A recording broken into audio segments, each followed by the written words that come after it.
prouver la validité du code secret, les partisans du code se basent sur une prédiction faite par deux chercheurs, Moshe Katz et Michael Drosnin.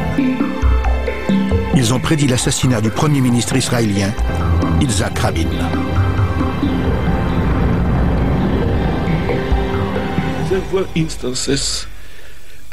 Dans certains cas, on a prédit avec succès des événements à venir. La prédiction la plus célèbre est celle concernant l'assassinat de Yitzhak Rabin, faite par Michael Drosnin.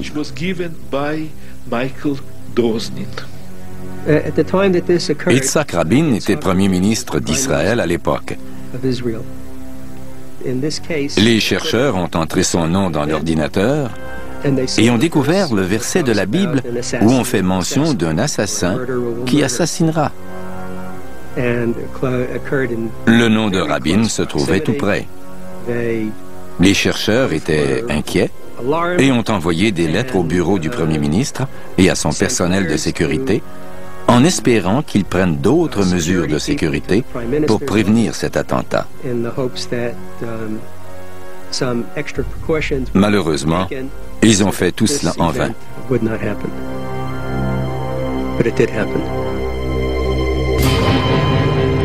Malgré tous les efforts déployés pour prévenir Rabin, ce dernier est assassiné en 1995. Les partisans du code secret sont divisés. Était-ce bel et bien une prédiction ou un simple message décrivant un des scénarios possibles? Ce sont des questions fondamentales dont on ne connaît pas les réponses. Était-ce une mise en garde? Le meurtre de Rabin était-il inévitable? Ou y a-t-il plus de scénarios codés dans la Torah?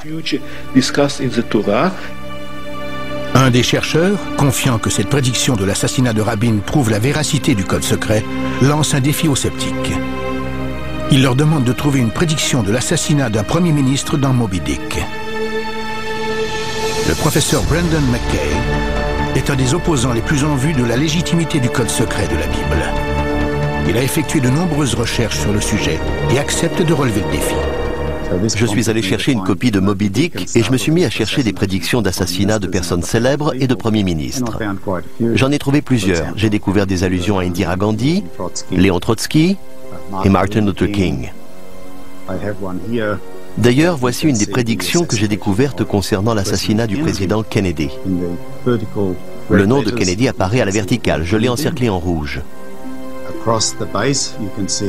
En bas, on voit les mots « Il sera tué ». La phrase apparaît mot pour mot. Les lettres encerclées en vert disent « en voiture », ce qui est très approprié dans ce cas-ci. J'ai publié toutes les prédictions d'assassinat que j'ai découvertes dans Moby Dick.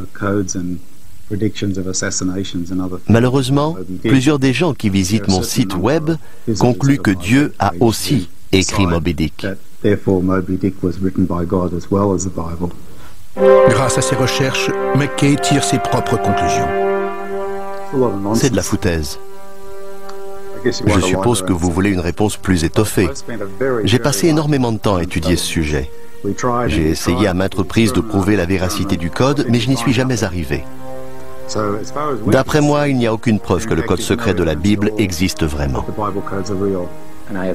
Je ne connais aucun statisticien, aucun vrai statisticien qui a obtenu son doctorat, qui croit au code secret de la Bible. Mais certains partisans du code secret prétendent que les chances sont si minimes de retrouver certains mots ensemble dans des matrices que d'attribuer le tout au simple hasard ne tient pas compte des principes fondamentaux de la statistique. La probabilité est petite dans Moby Dick. Elle est grande dans la Torah. Ça ne veut rien dire. Et ce n'est pas une expérience, c'est plutôt un tour de magie. McKay n'est qu'un simple magicien. Nous avons trouvé une grande quantité de codes qui défient les probabilités statistiques. Cela prouve que la théorie du code secret est fondée. Ce n'est pas un phénomène aléatoire. Je crois que nous avons déjà prouvé la véracité du code secret de la Bible. Nous l'avons fait en développant des matrices très sophistiquées qui contiennent des phrases tellement complexes qu'elles ne peuvent pas être attribuées au simple hasard. Nous avons prouvé irréfutablement que le code secret de la Bible existe. D'autres chercheurs affirment qu'il ne faut pas seulement regarder les probabilités statistiques pour prouver l'existence du code secret. Il ne faut pas seulement se demander si un code est exact ou non. Il faut se poser cette question. Les codes existent-ils vraiment? Voici ce que j'en pense. Si vous croyez que tous les codes sont valides et que l'on peut prédire des événements avec certitude, vous êtes stupide. Mais si vous croyez qu'il n'y a aucun code dans l'univers et que les codes sont une notion ridicule, vous ignorez la profondeur de l'univers. Un univers qui n'est pas encodé est un univers sans relief. C'est un monde plutôt moche, n'est-ce pas? Les arguments de McKay et des autres non-croyants sont convaincants. Mais les adeptes du code attirent l'attention des gens sur des prédictions qui adressent des événements récents. Est-ce que le code secret nous révèle des événements marquants des dernières années? Et quel avenir nous réserve-t-il?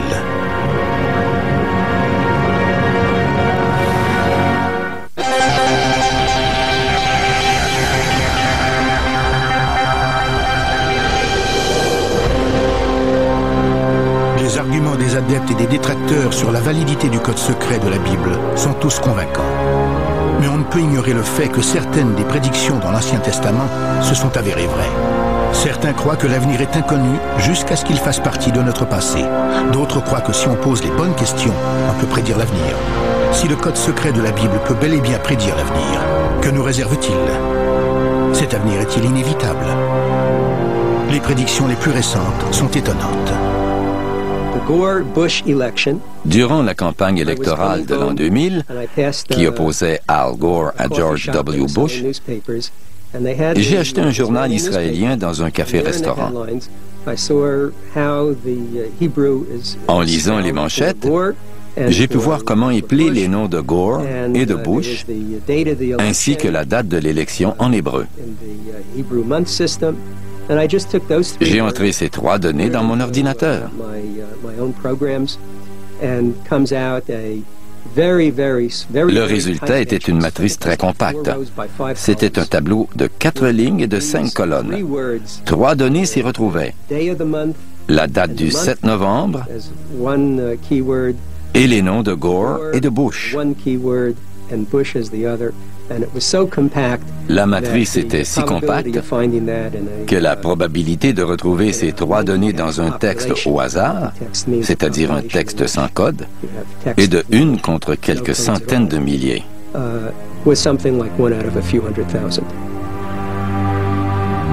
Les attentats du 11 septembre poussent les experts à faire d'autres recherches dans la Torah afin de trouver des prédictions.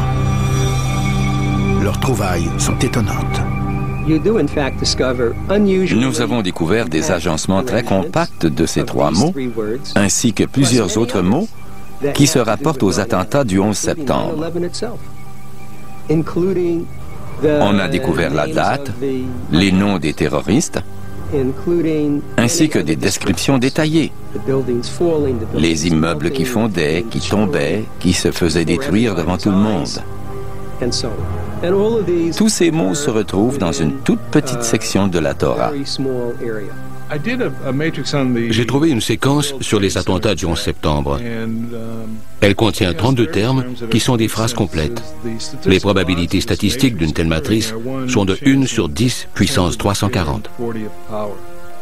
Les avions ont frappé le World Trade Center 2 fois. La mention 2 fois est écrite telle quelle. Elle n'est pas codée. Cette matrice nous montre le nom de Ben Laden accompagné de la phrase « tue des milliers de personnes ». De plus, on retrouve les mots « attaque terroriste » et « tour jumelle ». La segmentation de ces termes rend ce tableau absolument extraordinaire.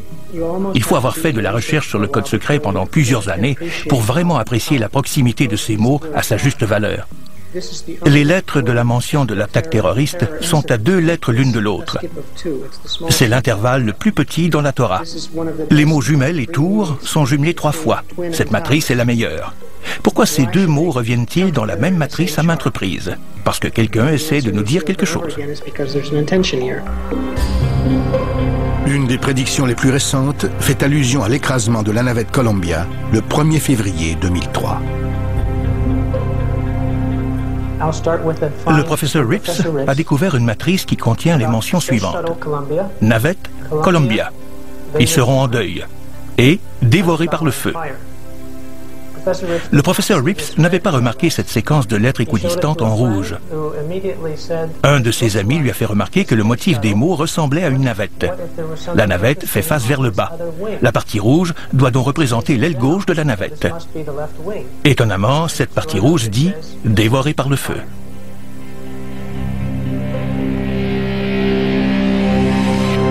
Le code secret de la Bible prédit même la récente guerre entre les États-Unis et l'Irak.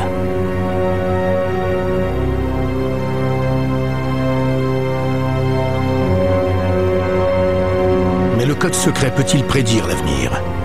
Certains chercheurs prétendent que le code a fait sa prédiction ultime, que la fin du monde est peut-être déjà commencée et que nos jours sont comptés. Le code a prédit le terrible tremblement de terre de 1994 en Californie.